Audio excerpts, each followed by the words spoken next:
Halo Breiter. Konten kali ini, Acut membahas tentang Kura-kura Brazil atau dengan nama lain, Trachemis crypta elegans. kura-kura ini memiliki ciri khas. Kura-kura Brazil, atau yang secara teknis dikenal sebagai Ready-Reed Slider, merupakan salah satu spesies kura-kura air tawar yang paling populer di dunia sebagai hewan peliharaan. Meskipun namanya merujuk pada Brazil, spesies ini sebenarnya berasal dari wilayah Amerika Serikat bagian selatan. Karakteristik utama spesies ini adalah adanya garis merah khas di belakang mata, serta tempurung karapas berwarna hijau zaitun dengan corak kekuningan. Secara biologis, mereka memiliki tingkat fekunditas kemampuan reproduksi yang tinggi dan daya tahan tubuh yang kuat terhadap berbagai kondisi lingkungan. Adaptabilities kura-kura Brazil mampu hidup di berbagai habitat perairan tenang, mulai dari kolam hingga sungai berarus lambat, dan memiliki diet omnivora yang luas. Perdagangan internasional dan pelepasan liar oleh pemilik peliharaan. Spesies ini kini dikategorikan sebagai salah satu dari 100 spesies paling invasif di dunia. Mereka seringkali memenangkan kompetisi makanan dan tempat berjemur melawan spesies kura-kura lokal. Kita masuk ke tahap reproduksi, bertelur. Kenalkan, ini namanya mak hijau. Mak hijau sedang bertelur di wadah yang telah disediakan. Kura-kura Brazil bisa bertelur 5 butir sampai dengan 15 butir. Dalam satu musim kawin, biasanya setahun sekali. Betina tidak hanya bertelur 1 kali. Mereka bisa mengeluarkan 2 hingga 4 gelombang peneluran dengan selang waktu beberapa minggu. Jadi, total telur dari satu induk dalam 1 tahun bisa mencapai puluhan butir. Telur kura-kura Brazil berbentuk lonjong oval dengan tekstur cangkang yang agak lunak atau seperti kulit leathery, bukan keras seperti telur ayam. Ukurannya sekitar 3-4 cm.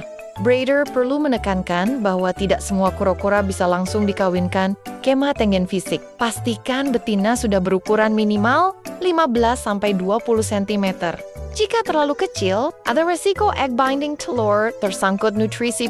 Berikan asupan kalsium tambahan dan protein tinggi agar cangkang telur yang terbentuk kuat dan betina tidak lemah setelah bertelur. Banyak pemula gagal karena kura-kura betina menahan telurnya akibat tidak menemukan tanah yang cocok. Untuk media brother bisa menggunakan campuran tanah humus dan pasir perbandingan 1:1 atau vermiculite. Media harus lembab tapi tidak becek, bisa dikepal tapi tidak meneteskan air, minimal setinggi panjang karapas si betina agar dia merasa aman saat menggali.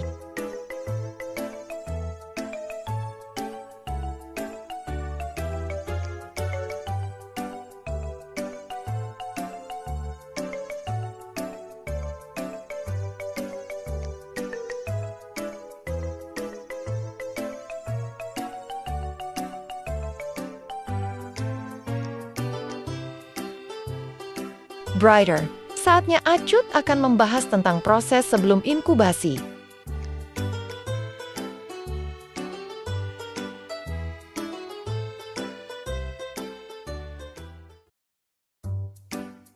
Media tetas adalah kunci keberhasilan dalam menetaskan telur kura-kura Brazil. Untuk konten Anda, penting untuk menekankan bahwa media ini bukan sekadar tempat meletakkan telur, tapi pengatur kelembapan dan pelindung embrio.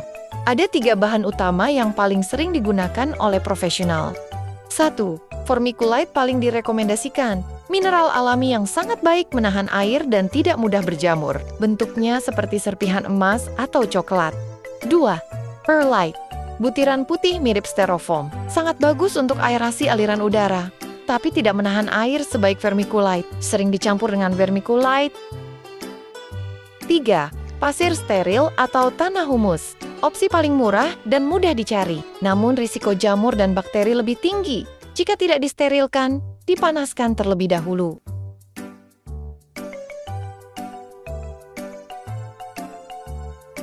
Acut masuk ke tahap membuat media dari verticillate. Pertama, rasio berat 1:1. Cara menimbang media dan air. Misalnya, 100 gram vermiculite dicampur dengan 100 gram air bersih tanpa kaporit.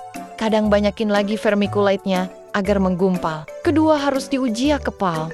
Media harus terasa lembab, tapi tidak boleh mengeluarkan tetesan air saat diperas. Jika terlalu basah, telur akan membusuk. Jika terlalu kering, telur akan mengkerut.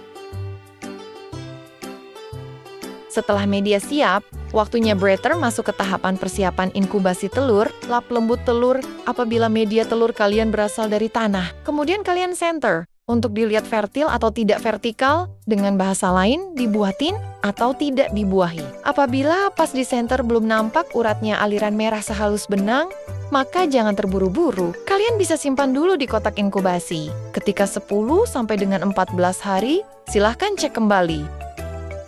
Cara meletakkan telur, pertama, tanda pensil. Beri tanda silang X di bagian atas telur segera setelah diambil dari sarang alami. Dilarang memutar atau membalik telur karena bisa memutuskan tali pusat embrio. Kedua, posisi. Benamkan sekitar 1/2 atau 1/3 bagian telur ke dalam media, agar suhu tetap stabil, tapi telur tetap bisa bernapas.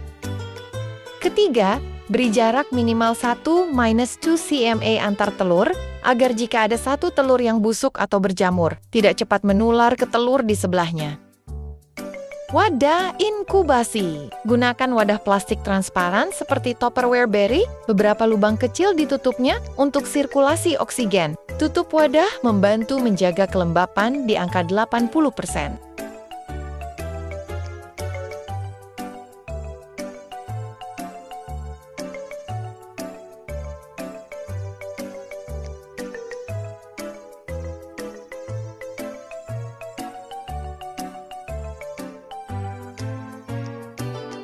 Lakukan dan susun semua telur sesuai instruksi. Jangan lupa dicek kembali pada 10 hari kemudian untuk membuang telur yang tidak dibuatin pengantin. Telur akan menetas pada usia telur 60 hari sampai 90 hari, tergantung kualitas dan suhu di inkubasi. Ini ada telur yang sudah diinkubasi sekitar 20 hari. Dari tanggal 8 Maret sampai 28 Maret. Terlihat benang-benang merah yang menandakan bahwa telur hidup dan berhasil dibuahin. Jangan lupa cek kelembaban. Dan kadang air jangan terlalu banyak dan jangan terlalu sedikit. Tempat inkubasi jangan lupa ditutup agar telur tidak kering atau keriput. Ini telur acut yang sudah diinkubasi dari bulan Februari tanggal 29, sudah 30 hari-hari dalam proses inkubasi. Terlihat urat darah semakin banyak dan tebal. Untuk proses ini jangan sering buka tutup inkubasi. Lebih acut sarankan bukan minimal 5-7 hari sekali, bila perlu untuk melihat proses perkembangan telur.